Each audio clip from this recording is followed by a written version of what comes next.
Howdy guys, yeah, sorry, it's been a good, 3, 4 months since I last did a video on Gavv. Um, things have been busy here at the household, but I'm back now, and instead of just simply doing like 2 episodes, I am gonna try and, I'm basically doing a catch up because of how busy things have been. I just haven't had the time to really watch Gavv, like between work, stuff just going on in my personal life, and the fact I got back from Turkey, like literally a month ago. Um, so yeah, things have been a wee bit busy around the household, but I'm back.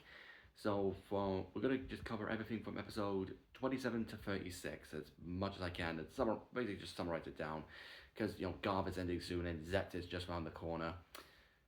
I'm cautiously optimistic about Zets. I hate the Gen AI backgrounds. I hate the Sue. I hate the belt, but it's written by Yuya Takahashi, so we'll see how it turns out. Anyways, uh, Garv has definitely taken a bit of a different turn, like with what's been going on. Because last time, I last ended it with like Hanzo finding out that Suga was basically the creator of the Shoma clones and was also the one responsible for getting Hanzo's mentor killed. And after the big fight with Suga becoming Comrade of Bake, um, Hanto got his own power up, the Ice Frap power up, and was finally able to beat and kill him. Or maybe he died of his wounds afterwards. I forget. It's been a while. Um, it was good to see Hanto like come off of that part of his character arc, and now it feels more like he's a part of the team finally. Uh, but obviously the conflict now is was a little bit between him and Rakia, whichever one, because obviously even though Hanto's not in his all Granuts are evil thing anymore, I just realized this is wrong way. There we go. Even though Hanto's not in his all Granuts are evil phase anymore, he basically has an issue with Lakia as a person because Lakia he is still kind of a dick. Like he's still one of those dove. Like he's someone who's just kind of like laid back and kind of annoyed by small things, which it is a character flaw, and I'm glad they're acknowledging that it's a character flaw instead of glorifying it as a good thing, because obviously that kind of thing it can't always be good. Also, if you're wondering why I'm quiet, it's like 10 o'clock at night, and my little brother's in the next room asleep. So apologies if I sound a bit monotone. Um, but there is a couple of episodes where we actually see Hanto and Lakia come to an understanding. Not necessarily a full on friendship yet, but they do come to an understanding because of their shared traumas with like losing people that they love because of the stomach family. Especially because Lakia recognized the slashing of one of the granules. I think it was like a mantis themed one, if I remember right. Like the mark it left on some nearby debris was the exact same as the one that was on Comel's back when he was killed. So now he was a little bit closer to finding out who killed Comel. I mean, the dude was basically bluffing, saying about, "Oh, beat me, and I'll tell you who what I did." But of course, he just basically like just goading him, basically. But it did lead to a really good moment between Lakia and Hanto with them working together, and I really did enjoy seeing that. But we all well, I'll get to more about Lakia in a bit. Um, what else is there? Oh, we also had the introduction of a new portion of the villains, that being the Geldark family, specifically Boka and his daughter Lizel. Boka is the president of the Granute world, like literally the one in charge of everything. And he decides to get involved with the Stomach family with what they're doing with the Dark Treats because Lizel ended up finding and marrying Jeeb because Jeeb basically had nowhere else to go in the human world, so returned to the Granite world and actually was actually contemplating suicide just so he could be with Slita again. But then Then Lizel came along. Lizel's a bitch, honestly, but she does seem to actually be really affectionate towards Jeeb. So Jeeb was like, if I can, if I can somehow get in good graces with this girl, she might be able to help me, like get revenge on the ones really responsible for what happened to us. Which in this case, well, he's blaming both Shoma and the Stomach family because Longo was the one who basically kicked them out and separated them and was going to force them to into arranged marriages. So Jeep's like, well, why not just use that to my advantage so I can get revenge on Longo? And that's exactly what that's partly what he's able to do. He's able to get both Boca involved. I think that's how you pronounce his name. Boccha. I want to say it is another different language word for stomach. But anyways, he gets involved, and through this, Lysol is named the new CEO of Stomach Inc. And Jeeb is made the vice president, which basically leaves Longo, Glotta, and Niel, well, also Longo, to just recovery of gathering up humans. And I'm of two minds about this. On one hand, it is a really clever way to bring Jeeb back into the show to have him more active in the plot this time. But on the same token, I'm not sure how I feel about introducing another new villain. Like, because Boca is pretty much exactly what you expect. He's just your underhanded politician using everything he can to keep his status.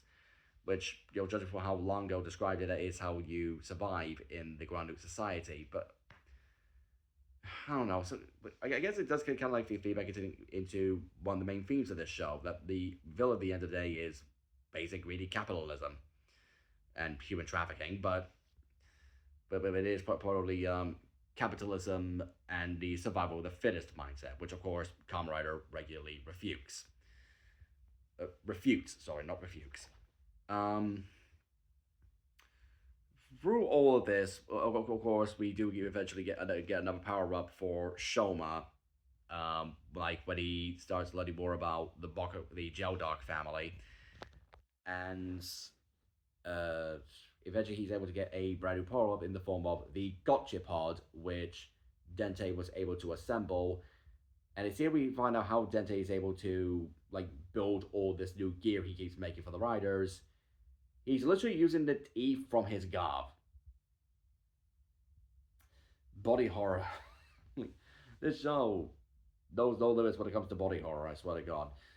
But that has in turn left him weakened, and he basically sees his death as inevitable. But he feels as if that's if he's able to do good with it, if he's able to at least make amends for basically inventing the dark traits, then hey, it's worth a sacrifice.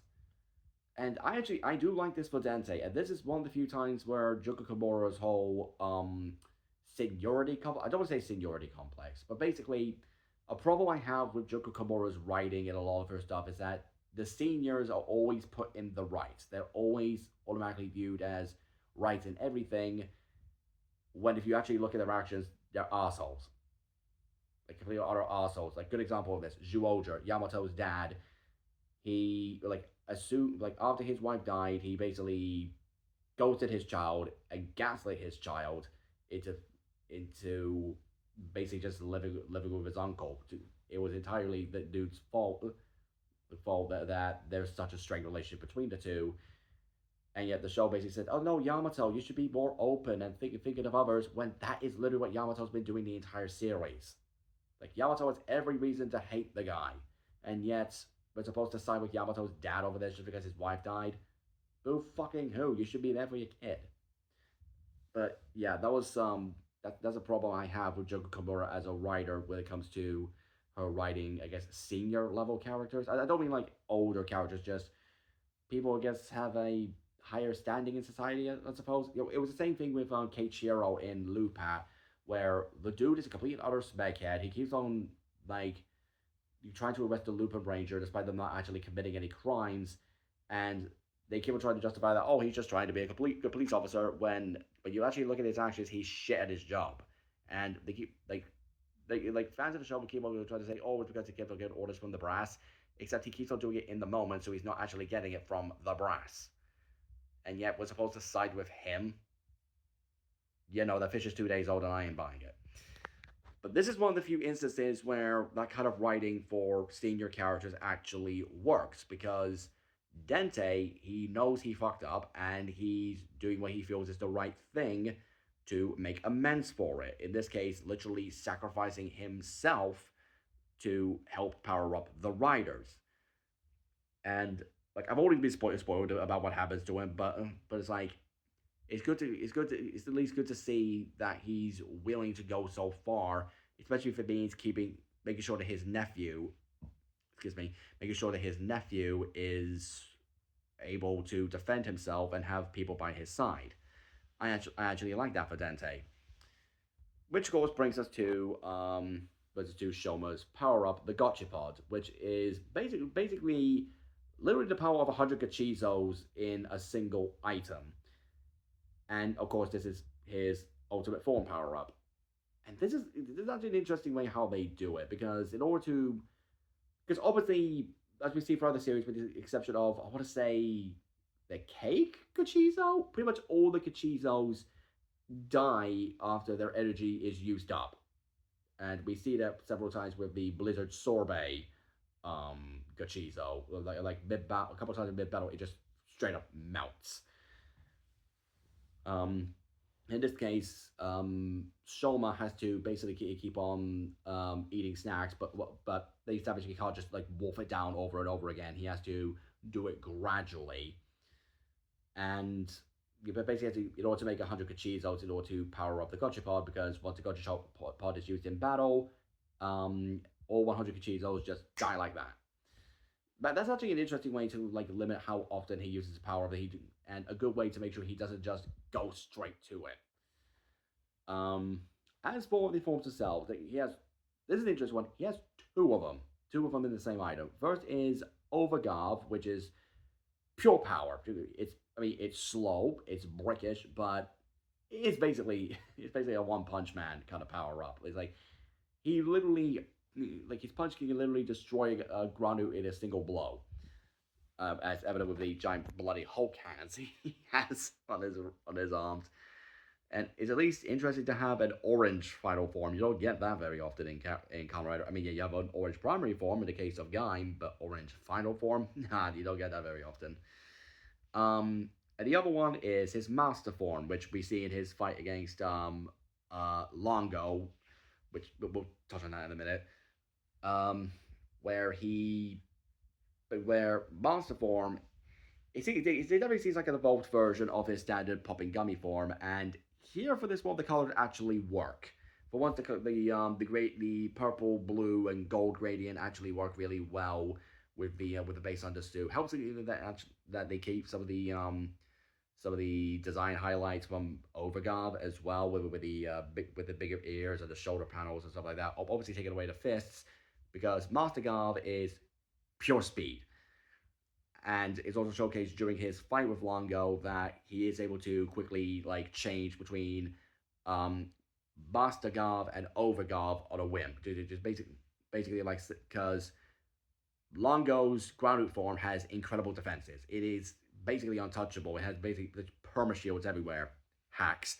Um, so in order to combat that, once Soma gets an idea of what the master form can do, he go like uses the master form to get up quick and lay down a bunch of punches to weaken the shield enough, and then mid blow change into Overguard to land a more powerful blow against Longo, which I think was actually a really cool idea. Uh, but as for Longo, we get a bit more of him here as well. We get see a bit more of his resentment to Shoma, I suppose, because he was obviously made to believe of the survival of the fittest, and our family should be the highest in society, and blah blah blah. To this end, he basically always believed that Shoma should never have been born, that he was the mistake. He'd be better off dead, basically.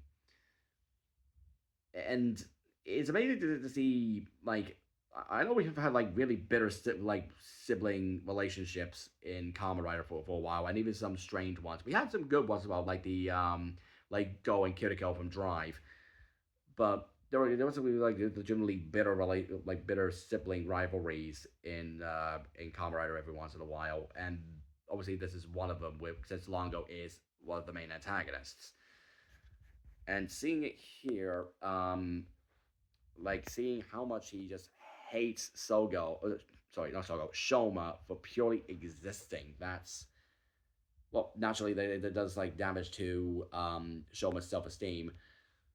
But this is where a really good bit actually comes in, because in the following episode afterwards, because Longo basically set up this plan to try to kidnap as many people from large like venues and airports and airplanes and stuff like that to make a insanely large order of 10 million dark traits to and make it like an immediate order for Boca.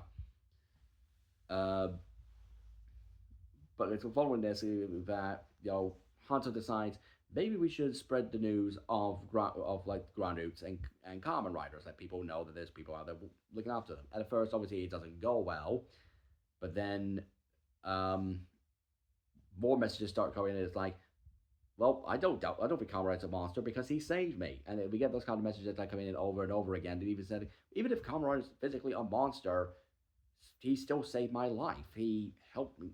He helped me. He maybe well he saved my life, like, which I'm glad we're seeing a positive public reaction to a Kamen Rider finally, because there's a lot of times in certain series like Agito where Kamen Riders are just viewed as monsters, as as something to be scared of, even when it's irrefutable proof that they're saving your life.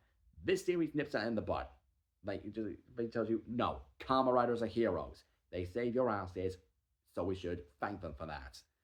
And that does help restore Showa's confidence and makes it realize that helping people is also what makes them happy, not just finding all those snacks.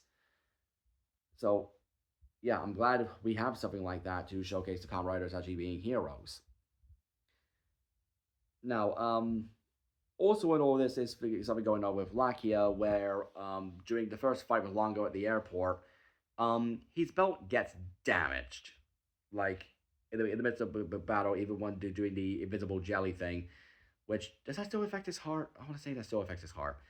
Um, basically during the fight, Longo strikes a blow that partially damages the belt, and part of me wonders if the next part of this arc is going to be well, basically him getting his belt fixed and getting his final form, or I guess his superpower up. Because it's like so, Hanto has the Ice Frap power up. Obviously, Sogo, not Sogo. Why do I keep on saying Sogo? Shoma has the Gotcha Pod. Now it's just Lakia who's still stuck with just the two uh, jelly cups, pudding cups. Sorry. So it begs the question: what could they do? Like, begs the question: what power up could they give him? Because the other ones were at least more thematically appropriate. Obviously, an ice wrap is like a partially chocolate hot drink, so obviously that'll work for Valen. And the gotcha pod is basically a common. It's literally all of the sweets and snacks and all that Shoma has been eating piled into one power up. What could they do for for for Vram when he gets his power up?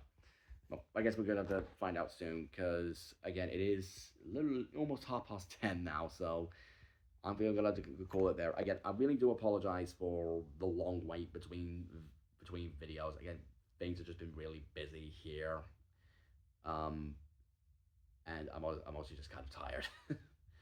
So hopefully I'll try to get through more of Gavv because again, with Zet's coming up soon, I want to see if I could do more of a vlog on that.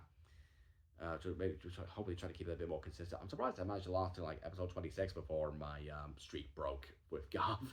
So who knows? Maybe I'll be able to actually keep it more consistent with Zets if I decide to do a weekly series on that. The only other time I think I won't be like uploading videos specifically would be at least for videos related to Kamen Rider vlogs or even just reviews, will be because I plan to go to Comic Con this October. It was like my first proper Comic Con in the last couple of years, and on November 30th, I'm planning to see The Raven Age because I just want to see a band live. Okay, so that's all I've got to say. Thank you guys for watching, and once again, sorry for the delay. See you later.